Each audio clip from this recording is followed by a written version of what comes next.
saw the trailers for If, I said to myself, this movie is clearly trying to be a live-action Pixar film. And I gotta tell you, it succeeds. But unfortunately, both with the positive elements of a Pixar movie and the negatives. Now, some of you might be like, Grace, there are no negatives to a Pixar movie. And if you feel that way, you're probably the most likely to enjoy this new film.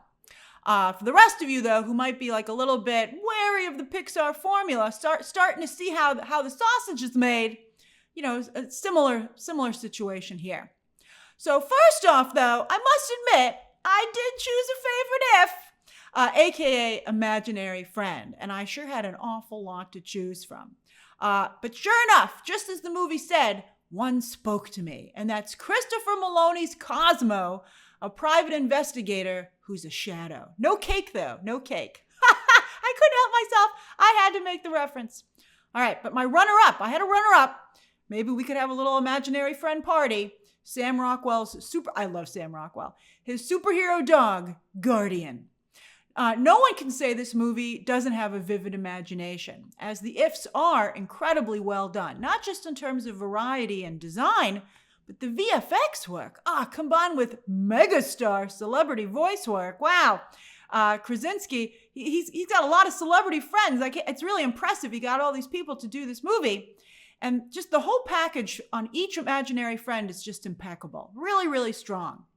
And sometimes, speaking of the celebrity voices, you can easily tell who the if is, but other times, more than you'd think, you need to look it up. It was really fun. That was a fun part of the film. But, you know, in terms of believing in ifs, you don't need that much of an imagination because they look so real and they're right in front of you. Very, very well done. In fact, they're so compelling, the late Louis Gossett Jr.'s teddy bear is shockingly well done. If you're into teddy bears, you're going to go crazy over this bear. But there's a running story point that nobody can see any of them besides our main characters. And that becomes frustrating because you're like, you going to see them now? No. How about now?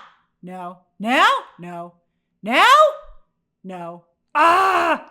All right, the human cast is also excellent. And you know, it's tough. They have to compete with all these amazing ifs.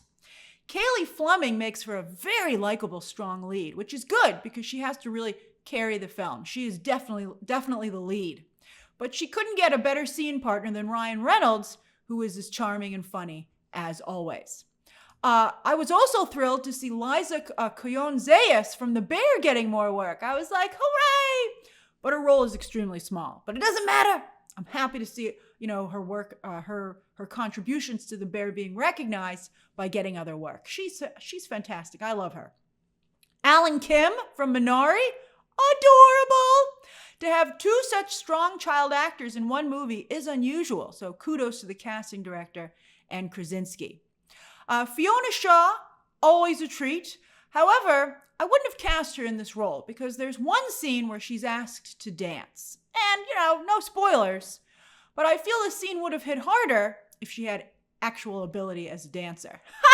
She can't dance at all. She can dance as well as I can. The role is so small, I think that they should have focused on casting an older actress who's a very good dancer instead of getting a name actress like Shaw, especially because they haven't used her to advertise the movie at all. I mean, the scene just fell flat. You know, she's like, I shouldn't dance anymore, you know, because she at one point was a professional dancer. And then you see her dance and you're like, yeah, you shouldn't dance anymore. You lost whatever dance ability you had. Bobby Moynihan does not work out either. You keep waiting for his character to level up for you to understand why they cast Saturday Night Live's Bobby Moynihan. But his role just never blossoms. And I'd say that's one of the movie's biggest problems. There are a number of really great setups that should have great payoffs. You're like, oh, this is going to be good. But then it never happens. And, you know, almost the payoff is like, and then it didn't happen. It didn't happen. And you're like, what? It was crazy in that regard. But emotionally, energy-wise, the movie has a lot of highs. There are a few sequences, like a big dance number, that definitely carry you away and are sure to put a smile on your face. They were really fun. Something else that holds the film back, though, is that a big deal has been made about having Steve Carell voice Blue. Even though he's purple. Get it? Not really. All right, but anyway, Every time you see him, you're like, that's Sully from Monsters, Inc. And the film never makes you forget that clear, let's just say, homage. Speaking of Pixar, as I said, this team behind the film has clearly studied Pixar's formula, strategy. And there are good aspects to that, like the visuals. I've never seen a live action movie do animation style visuals before, and it's really cool. This movie not only has the coziness of Pixar visuals, but the strong framing. Like there's this one shot early on in the film looking down a staircase, and I'm like, I feel like I'm watching a Pixar movie. I mean, it was in the hospital sequences, very much like a Pixar film. It was really cool to see that done in live action. However, the movie has also duplicated the ridiculously sad element of Pixar movies. No spoilers, but you'll be like, really?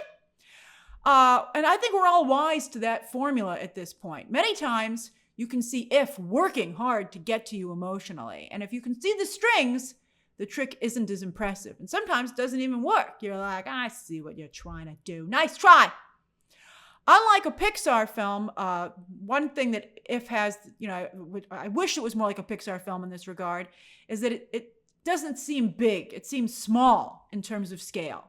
And you can tell a lot of it was filmed on like really large sound stages. Like, you know when a room is too big and you're like, oh, that's a fake room. Because, no room would be that large unless everything was taking place in a loft. And it makes the film sometimes feel more like it's for a streaming service than for a theatrical release.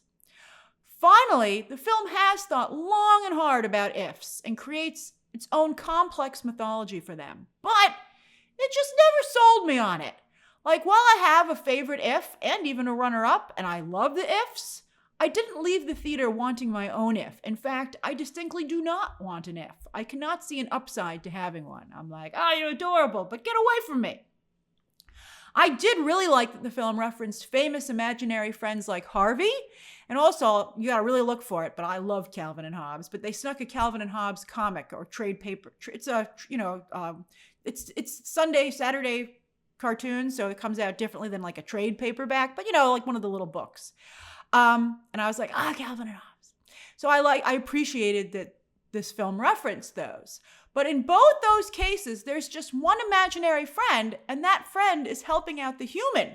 And perhaps that's the core of the things that don't work about if, and that's there are not only too many ifs, so you can't really develop any of them individually, but they're the ones who need help. And so I think maybe that might be the issue. Instead of just referencing Harvey and Hobbes, maybe the movie should have thought a little bit harder about why those characters work as well as they do.